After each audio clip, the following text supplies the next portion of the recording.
Nací acá en Rosario, tuve una infancia linda, un poco rara, porque vengo de una familia paterna de inmigrantes iraníes. Entonces había palabras que para mí creía que todo el mundo sabía lo que quería decir. Por ejemplo, chai, mi casa te decían haceme el chai, o cosas para el estilo.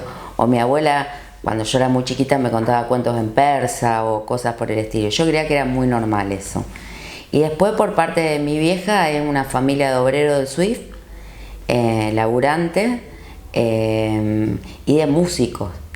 Mi vieja era bailadora y cantadora de un conjunto de gaitas que se llamaba Los Alegres Orensanos, que después, cuando yo ya era más grande, adolescente, ya eran viejitos y tocaban, hacía la publicidad de los dos chinos.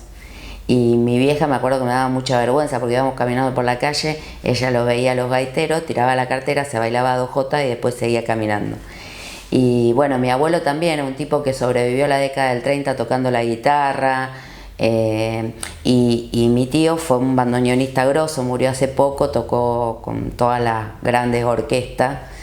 Y mi hermano y yo nacimos con un alfajor en cada oreja, cero música, pero con una memoria privilegiada para las letras. Soy muy así fascinada del tango, me encanta el tango, lo estudio, lo conozco. En mi casa de chica venían cuando tocaban en Rosario, todas las orquestas que habían en casa, entonces tengo eso como ese orgullo así de tango, ¿no?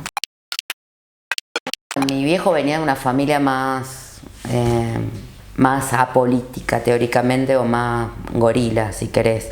Mi mamá no, mi mamá venía del peronismo, eran obreros del Swift, te hablaba de Perón, de Evita, y siempre era como una guerra entre ellos, pero eran momentos, qué sé yo. Sí me acuerdo la dictadura porque yo viví casi toda la infancia. Cuando me mudé de zona sur, viví a la vuelta del Palomar, y el Palomar es donde se hacían la mayoría de los operativos, donde se chupaban gente.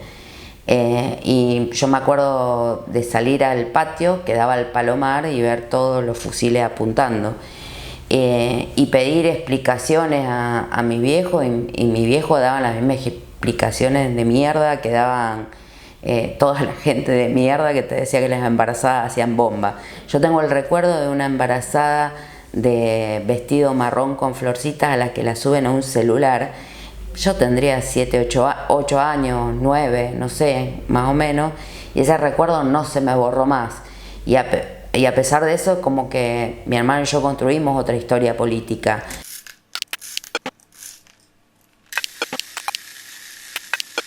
Mi viejo compraba muchos diarios. Yo me acuerdo, a la madrugada La Capital, a la tarde La Razón, La Sexta estaba. Bueno, después tenía todo lo típico, revista Tony, todas esas historietas que consumía mi papá. Nosotros comprábamos el anteojito La Villique, y se escuchaba muchísima radio. Yo me acuerdo jingles de Radio Rivadavia, por ejemplo, se consumía muchísimo. Y aparte, qué sé yo, mi vieja hacía los jingles de la radio de acá. Entonces estaba todo muy mezclado con ese tipo de comunicación, ¿no? No, tuve militancias más barriales o sociales. De por sí, o sea, más allá de que yo sí de más grande tuve un compromiso, mi única militancia fuerte fue en el sindicato de prensa, donde fui secretaria gremial, pero siempre fue una cosa más de colaboración lo mío, de colaborar en una cosa a la otra, y sí estar más, una militancia más arraigada a la pelea por los medios. A mí me tocó trabajar en un momento donde había una crisis terrible, donde todo se iba a la miércoles. Mi militancia fue más desde ese lugar, ¿no? Primero lo que aparece es la literatura y la escritura, desde muy chica. A mí me fascinaba. Mi vieja no había terminado el secundario, yo tengo una manera muy particular de leer, porque mi vieja veía que yo leía un libro que descubría por alguna cosa, iba y me compraba todos los libros de ese autor, porque no sabía qué comprarme. Entonces yo, qué sé yo, empecé a leer Sábato, todo Sábato, García Márquez, todo García Márquez, porque era lo que ella me compraba, y para mí me da mucha ternura pensar eso. Bueno, vino primero la literatura, y desde muy chiquita empecé a ir a talleres literarios. al de Alma Maritano, que fue como otra, no madre, no fue una madre, fue una gran amiga, porque nunca ocupó ese lugar en mi vida, fue una persona que yo quise muchísimo, pero a pesar de la edad y que tenía la edad de mi vieja, fue como mi gran amiga y la persona que me formó. Yo me maravillaba mirando su biblioteca cuando tenía 14 años, cuando empecé a ir, y de ahí sacaba los libros y ella te contaba más allá de lo que te daba todo el contexto político de la literatura, y a mí me fascinaba. Y también entro a lo político ahí, un poco leyendo, qué sé yo, leía a Dostoyevsky y ahí venía la Revolución Rusa, o cuando leía Flaubert venía todo lo de la Revolución Francesa, o cosas que me fueron llegando a mi vida a través de la literatura y todavía me sigue llegando. Sí, Rodolfo Walsh, pero también de chica, García Márquez, que leía muchísimo, pero todo es en este filón de la no ficción, ¿no? A mí me costó mucho conciliar el periodismo con la literatura, porque yo venía de eso, de leer literatura, de escribir literatura, no de publicar, pero sí de escribir mucho y que me gustaba. Y el lenguaje periodístico, yo como que los divorciaba los dos lenguajes, hasta que llegó la crónica a mi vida y ahí es como que pude conciliar esos dos mundos tan diferentes, ¿no? En el lenguaje.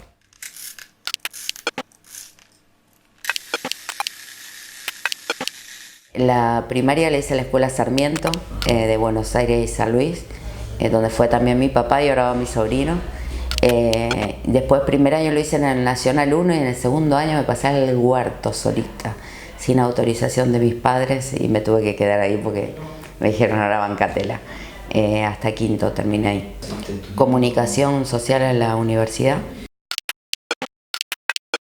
La primaria fue hermosa, la recuerdo con mucho cariño, y la secundaria la recuerdo muy conflictiva, fue muy chocante, la escuela de monjas a la que yo decidí ir y mis viejos se negaban a anotarme, pero sí rescato, por ejemplo, una profesora que se llama Cristina Renart, que por ahí me la encuentro, y en primer año del Nacional 1 mi profesora de historia, que era Lida Bielsa, la madre de los Bielsa, que en ese momento para mí era mi profe, que tenía una manera maravillosa de enseñar y muy importante para mi vida. Y fue lindo a nivel compañero, fue esa cosa de ebullición de conocer lo nuevo, de sentirte joven y todo eso, y mi camada, el 70% trabajan en medios, o en Buenos Aires o acá. En Radio 2 hice un programa a la noche. Después yo trabajé en la municipalidad en el departamento de discapacitados y hacíamos programas de radio por las radios comunitarias, eso. Hasta que después entré a la capital, tenía 24 o 25 años. 4 años hasta que abrieron acá y después me vine por acá.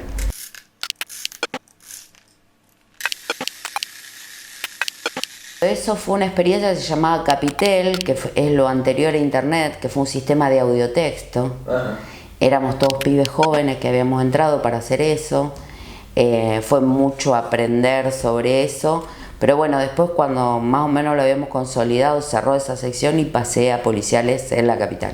Ahí empezaste a hacer. Ahí empecé a hacer policiales, que fue algo que me encantó. Primero le tenía terror por muchas cosas, pero bueno, después me gustó y después era lo que menos me aburría del periodismo. Era lo que estaba pasando. Era algo, es lo que le pasa a la gente todos los días. O sea, lo único que te puede cambiar la realidad de una manera trágica o tajante o lo que sea. Y después a mí me gusta mucho el lenguaje, y me parecía que me gusta esto de cuántos mundos caben en una ciudad, ¿no? Cuántos lenguajes caben en una ciudad, y el policial te permite escuchar otra cosa. O sea, no es el mismo lenguaje de acá que el lenguaje de un barrio, el lenguaje de un pibe. O sea, te están dando cuenta de distintas cosas. Tampoco es lo mismo que el lenguaje carcelario. Me parece que hay una manera de contar una ciudad diferente, y el delito también es una manera distinta de contar una ciudad. Y a mí también, si yo tuviese que decir cuál es el gran tema de mi vida, son las cuestiones clasistas. O sea, a mí pocas cosas me dan tanta bronca o asco como las cuestiones clasistas.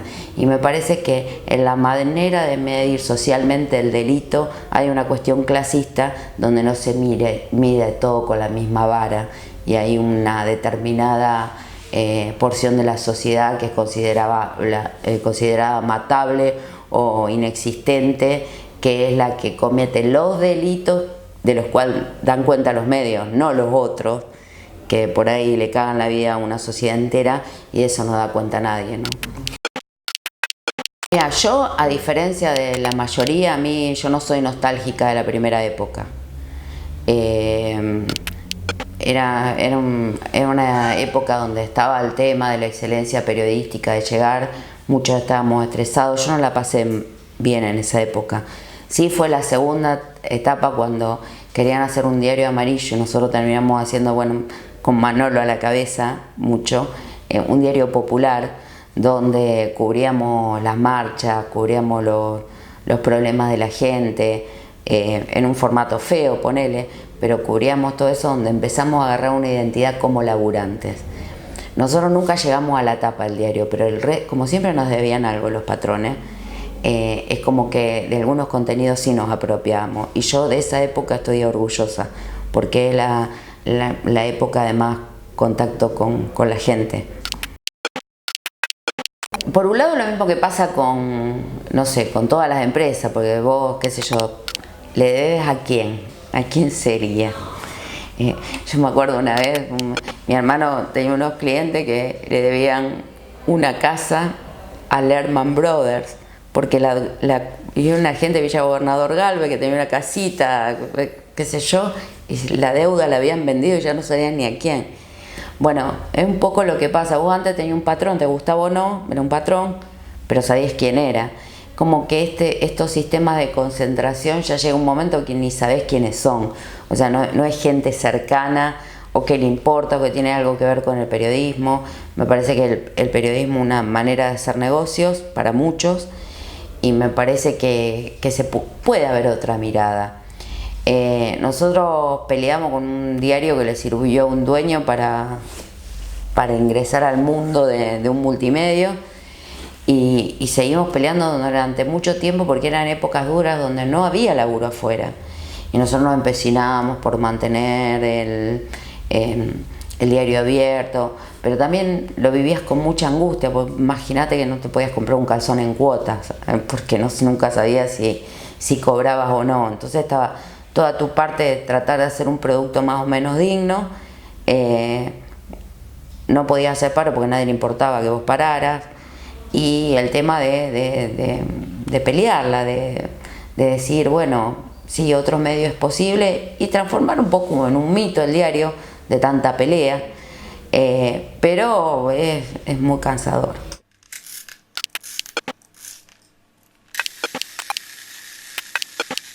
La parte más difícil es la de la cooperativa. Primero porque son 60 personas que no se eligieron entre sí, están. Y que no son las más aptas cada una. No soy la jefa de redacción óptima, soy la que hay. Y bueno, y así en cada lugar. Entonces, te tenés que armar de paciencia para tratar de esperar el punto de cada uno para llegar a un determinado lugar. No pensar todo el tiempo lo que harías, sino lo que podés hacer. Tratar de consensuar todo lo que puedas, pero tampoco podés estar en deliberación permanente, porque encima hacemos papel todos los días y web todos los días.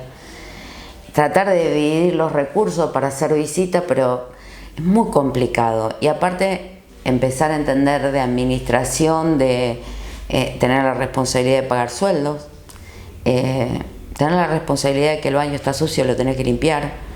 En un combo de cosas, a mí me hubiese gustado tener 10 años menos para esto. Estoy jovata para esta cuestión, pero trato de ponerle... Aparte el periodismo cambió. O sea, cambió el diario, no son más... a mí me pasa esto, cuando el diario abrió en el 98, que éramos todos jóvenes y felices, todo el mundo creía que el diario era de ellos.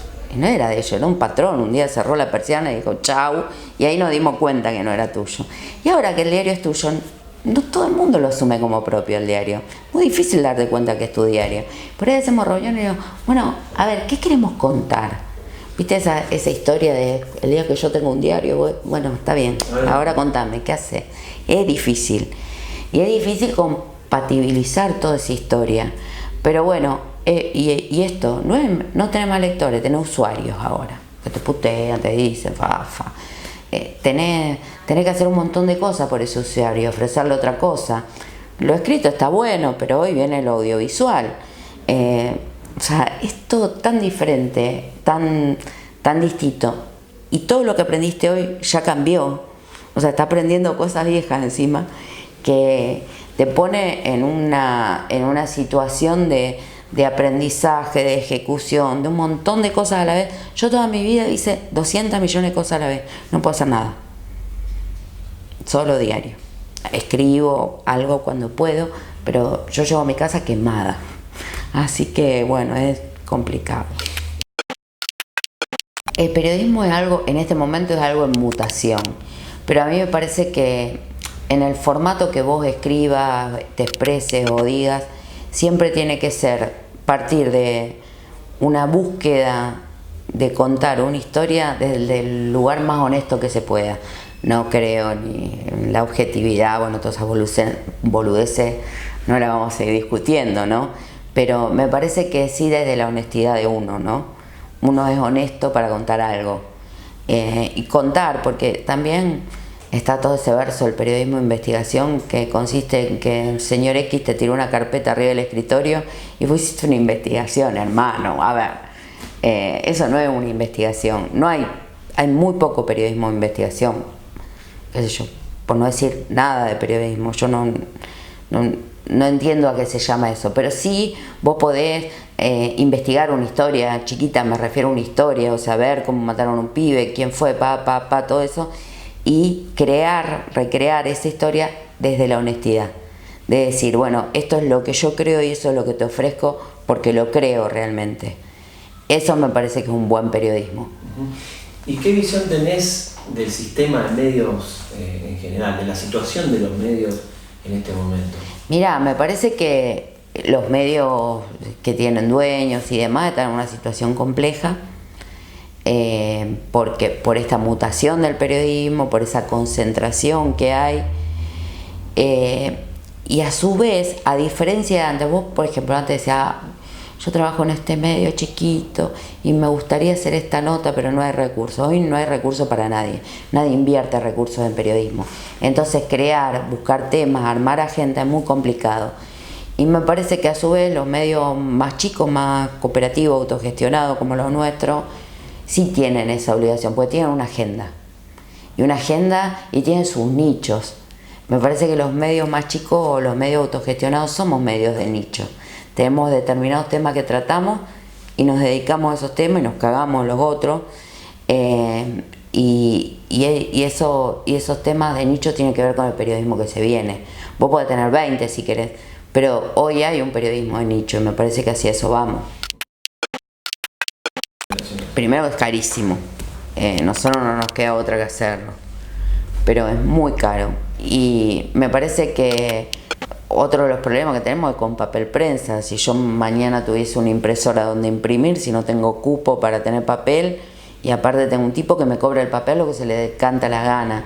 Y hay un montón de medios chiquitos que desaparecieron, porque hay determinada cuestión todavía con la pauta y el papel. Mucha gente te pone pauta por el papel, pero al precio que está el papel es tremendo poder sostenerlo. Pero me parece que como hecho el papel tendría que ser pensado como otra cosa. Es lo mismo que si vino en la televisión no hay más cine, o vino la televisión no hay más radio. No, todos tienen que ocupar un lugar y el papel tiene que ocupar ese lugar.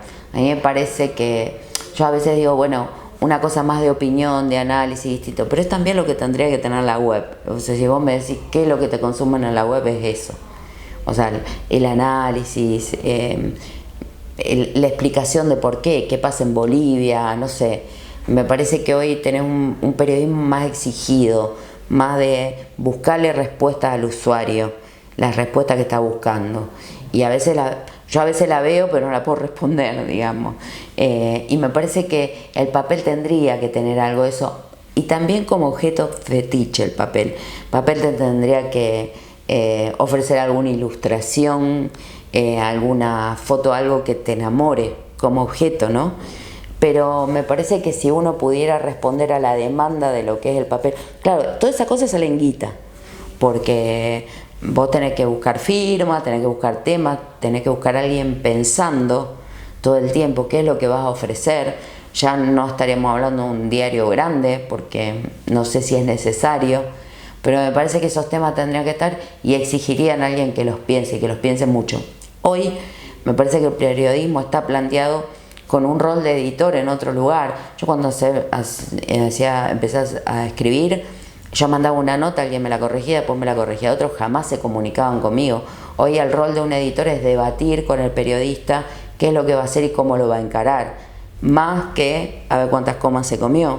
Es eso, es poder darle forma y pensamiento a una idea, ¿no?